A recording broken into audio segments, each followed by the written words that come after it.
I always remember when pizza became popular, say, and we used to go and we'd take two guys and we used to have bikes. Nobody in Sayreville made pizza pies. And the only place that made them was a place in South River called the Budapest. And where they opened the Dunkin' Donuts now, it was down that street where the medical building is. In the back of that medical building, there was a bar, which was the Budapest Tavern. So we used to ride on our bikes from Washington School all the way over the old bridge to South River, pick up like 6 pizzas, and we'd tie them onto the back of the bike. We had a rack made, and we'd ride like hell to get them back while they were somewhat hot yet. And we'd go up MacArthur Avenue to the Washington School, and the guys that always, we took turns doing this. The guys that got there, you couldn't eat the pie, you were too damn tired, you know? So basically, you know, it was not going up to Swanee's and getting the pie because they didn't make it. And I'll never forget one night we were Bubbles Bar, which I don't know if anybody ever mentioned Bubbles Bar. It used to be where the gas station is at the corner of MacArthur and Main Street there. If you turn onto MacArthur Avenue from Main Street, it would be it's apartment or a house now actually, but apartments on the left next to the American Legion Hall. That was a bar. And that was called Bubbles Bar.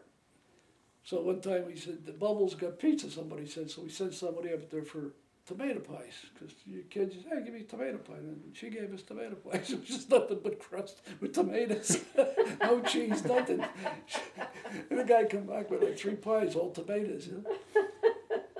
But basically, the area was different, you know, and it's like, you know, when I went to high school, we went on a public service bus. They gave you the old tickets you used to hand to the bus driver. And, you know, when you went up Main Street, we got uptown there, and the old movie theater. I just thought this morning, if I remember right, the old movie theater had where Sunnyside is and that ice cream parlor, the other side is now. I believe one of them was a shoemaker. Yes. There was a shoemaker in Yes. one of those. And I remember that. And next to that building, the theater, was Newhouser's. That was another sweet shop. Mr. and Mrs. Newhouser owned that. And then you went up a little further, you had Bluckhoff's hardware store, which is where I believe the furniture place is now. No, it isn't the furniture. It's the place before that, where I think Litz owns the building there. Yeah. And then after that came where Greenfields, where they had the clothing. It was Greenfields. And after that came a place up a little further called the Red Mill. A woman owned that. And then there was Al's and Fran's, where the pharmacy is now. That was built originally as Al's and Fran's Sweet Shop.